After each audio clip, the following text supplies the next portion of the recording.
কিন্তু আমাকে যেভাবে আটকানো হয়েছে, আমাকে যেভাবে সিআরপিসি 151 দেখিয়ে আমাকে আটকেছে, এটা নিন্দাজনক, ধিক্কারজনক।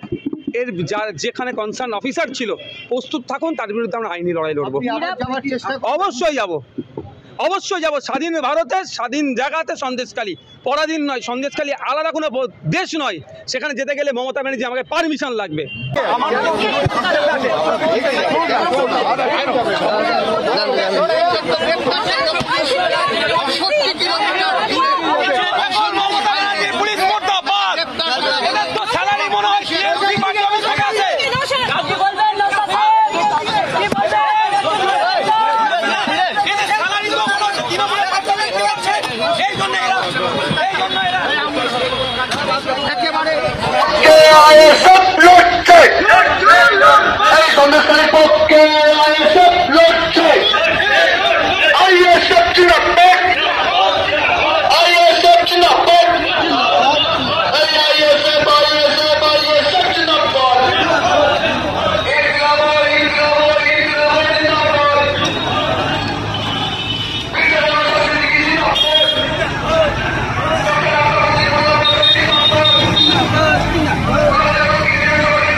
মোড়টা খুবই জমজম জায়গা, ওই জায়গাটায় প্রোগ্রাম করলে অনেকটা জ্যাম হয়ে যাবে, সাধারণ মানুষ সমস্যায় পড়বে।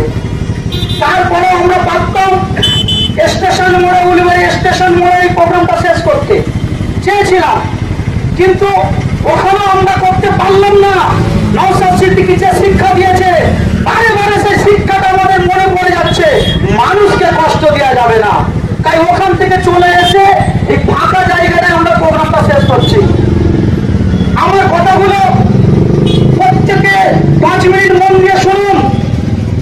আপনারা প্রত্যেকে অবগত আছেন, দীর্ঘদিন ধরে সন্দেশখালীর বুকে কি চলছে, এটা আমরা আইএসএ বলছে না, সন্দেশখালীর মায়েরা বলছে, সন্দেশখালীর বোনেরা বলছে যে কি চলছে। এবং সন্দেশখালীর মা বোনদের কথা মতো ক্রিমিনালদের উপর এফআইআরও দায়ের হয়েছে। এ থেকে বোঝা যাচ্ছে সন্দেশখালীতে যেটা প্রচার হচ্ছে সেটা কিন্তু ঘটছে। সন্দেশখালীর গরিব মা, গরিব বোন, মানুষের প্রতি অত্যাচার হচ্ছে দীর্ঘদিন। আজকে সকালে আইএসএফ এর বিধায়ক পীরজাদা নওশাদ সিদ্দিকী সন্দেশখালীর মহিলাদের পাশে, অসহায় মানুষের পাশে থাকার জন্য বাড়ি থেকে পার হয়েছিল।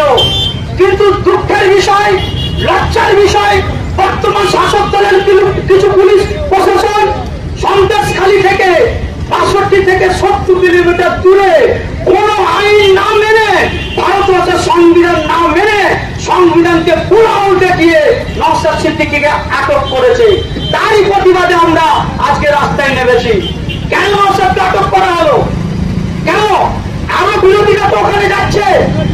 আপনাদেরকে ভাবার জন্য বলছি, দিদিমণি বর্তমান শাসক দলের মন্ত্রীরা বলে আমরা বিজেপি থেকে তোমাদেরকে বাঁচাবো, এনআরসি থেকে বাঁচিয়ে নেবো। বিজেপি যে ভাগ করতে চাচ্ছে, পশ্চিমবঙ্গের বিজেপি ক্ষতি করতে চাচ্ছে, আমরা বিজেপি থেকে রুখে দেবো বিজেপিকে। এই কথা বলে মানুষকে কিভাবে ধোঁকা দিচ্ছে দেখুন। এর আগের দিনে বিজেপির শুভেন্দু অধিকারী যখন যেতে চেয়েছিল, কথাগুলো শুনবেন, বোকা হয়ে থাকবেন না, কান থেকে যেটা শুনবেন বিবেচনা করে দেখুন। শুভেন্দু অধিকারী যাওয়ার জন্য বেরিয়েছিল, পুলিশ প্রশাসন শুভেন্দু অধিকারীকে কোথা আটকাচ্ছিল জানেন? সন্দেশখালী ঢোকার মুখে। সেই জায়গায় শুভেন্দু অধিকারী ধাক্কা ধুক্কি মেরে ঝগড়া করে ঢুকে গেলেন। ওটা ঢুকে গেল না, বর্তমান প্রশাসন এবং তৃণমূল সরকার প্ল্যান করে শুভেন্দুকে ওই জায়গায় ঢুকিয়ে দিল। ঠিক বলছি না বলছি? যদি শুভেন্দুকে আটকাবার প্রয়োজন মনে হতো, আজকে নওশাদ সিদ্দিকীকে যত দূর রুখে দিয়েছে ওই জায়গাটাই রুখে দেওয়া দরকার ছিল। এখান থেকে বোঝা গেল কি আমরা ধর্ম নিয়ে রাজনীতি করি না, আরো অনেকে ঢুকে গেল এলাকায় লুকিয়ে লাকিয়ে। নওশাদ সিদ্দিকী আটকালেন কেন? এই কথা বলতে আমার দ্বিধা নয়। মাননীয় মুখ্যমন্ত্রী নওশাদ সিদ্দিকীর মাথায় টুকি আছে বলে ঠিক বলছি না ভুল বলছি?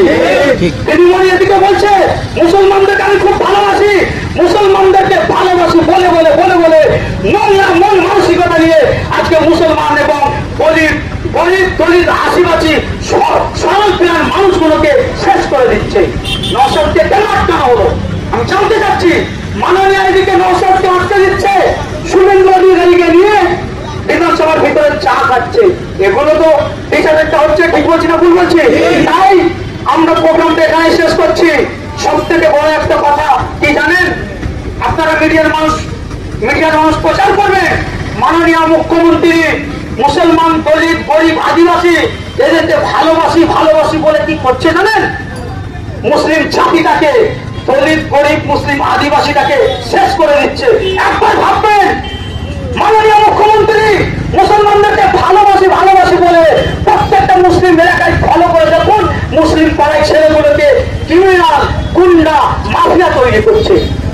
আপনি জানেন পশ্চিমবাংলার যত বড় বড় গুন্ডা সে সংখ্যালঘু মুসলমানদের কে তৈরি করেছে? এটা মিডিয়ার মাধ্যমে ডাইরেক্ট বলছি। যে সকল ভাইয়ের আমার কথা বলতে শুনছেন ভেবে দেখুন আমি কি কথা বলছি। পশ্চিমবাংলায় এত ভোটার আছে, এত দল মত আছে, কিন্তু গুন্ডা মাফিয়া মুসলিম কেন? মুসলিম মমতা ব্যানার্জি প্ল্যান করে মুসলিম ছেলেগুলোকে গুন্ডা তৈরি করছে। তার প্রমাণ আপনারা জানেন।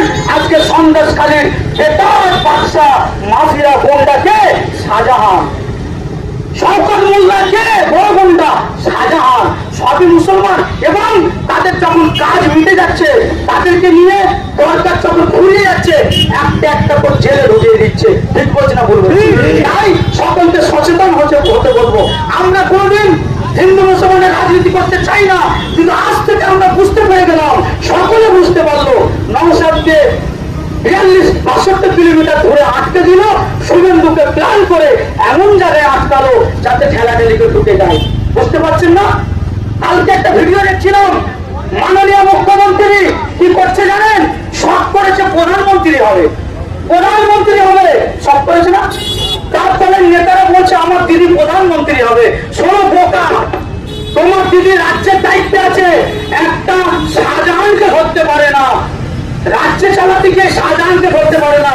দেশ চালাবার দায়িত্ব যখন নিচ্ছে আপনার দিদি বিদেশি শক্তির হাতে দেশটাকে তুলে দেবার প্ল্যান করছে নাকি? ঠিক বলছি না ভুল বলছি? যখন একটা শাহজাহানকে ধরতে পারছেন না, সারা ভারতবর্ষে বাইরে যত দেশের শত্রু আছে তাদেরকে কিভাবে আটকাবেন? আপনি কি টেন্ডার নিয়েছেন নাকি দেশটাকে বিদেশির হাতে তুলে দিতে? তাই অনুরোধ করবো সচেতন হন।